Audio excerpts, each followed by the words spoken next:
It's there. Time now for a check of the weather. It's a very good morning to Nate Byrne. Nate, g'day. What's been happening with this heat?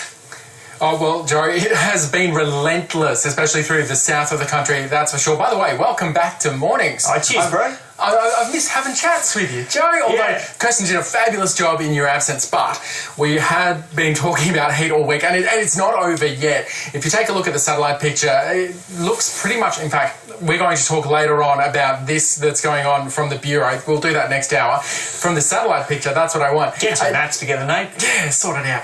It looks much the same as what we've had all week. Lots of cloud across the north of the country. We've got an unstable air mass up that way, plenty of humidity as well. So there's been lots of rain and storms through the tropics. But this cloud band that extends from WA right through down into the southeast has been a fairly constant feature. And that's what's been helping to contribute to the heat wave. First, it was bringing heat down from northern WA, but now it's just sort of stalled through parts of the south for the most part, and it's keeping the air fairly slow moving over hot ground for a long time. Now, it is slowly moving northwards, so we're seeing a bit of a cooler change coming through parts of the south today, which is great news. The majority of the heat really is through New South Wales, and things really are heating up. But still in the west, we've got increased fire danger as well for parts of WA, and also through the south of New South Wales, the slopes and the ranges, and through the ACT. And we've also got some total fire bans right through the area today. It's going to be a very challenging day for firefighters and for residents as well. Still temperatures up towards 46 in the west of New South Wales. And Joe, I was thinking, do you want to have a look at how that's going to progress over the next sort of week or so? Yeah, briefly, that'd be good. All right, because we've got more heat building in the northwest of the country, and that's going to be a problem. So even though the heat in the east is retreating, that cooler air is pushing through, we'll see heat pulling down the west coast. Perth's hitting 40 for Sunday, and then we've got another frontal system that's going to drag it right back into the east. So about midweek next week, things are going to be heating up again, unfortunately.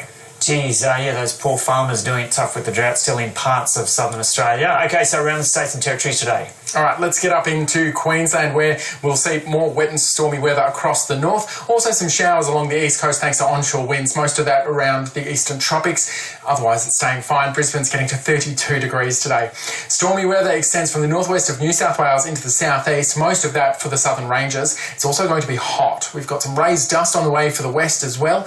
Now, Sydney, you're getting to 33, staying sunny. If you're in the west of the city, though, 45 degrees. Penrith especially, they're feeling the heat. Poor air quality as well, thanks to some ozone pollution. For Canberra, a hot day, 40 degrees. That's day number 4.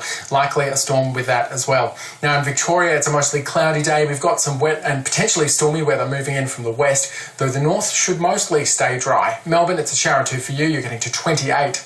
And some wet weather for the north of Tasmania and for the Bass Strait Islands is extending into the east for about lunchtime, and then we'll see it spreading across the rest of the state through the afternoon and into this evening. Storms as well for the north and the east, and tonight in the south. Hobart, a shower or two developing this afternoon. You're getting to 26. And in South Australia, we do have a chance of showers for most of the state. For the majority, it'll be around the central south. A couple of storms as well for all but the southern coasts. And Adelaide, finally some relief. 28 degrees, a couple of showers clearing off for you.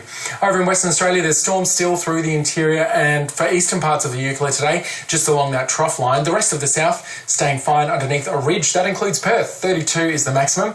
And through the north, we've got a widespread chance of wet and stormy weather, though it should stay sunny if you're in the southeast of the territory. For Darwin, a shower or two, possibly a storm, 32 degrees. And tomorrow, Joe, we will still be looking at that heat. It is going to retract further back into the central parts of the country, though. But in the west, things are starting to heat up. 39 on the way for Perth. And in Melbourne, we're crashing all the way back to 22, believe it or not. Cheers, Nate.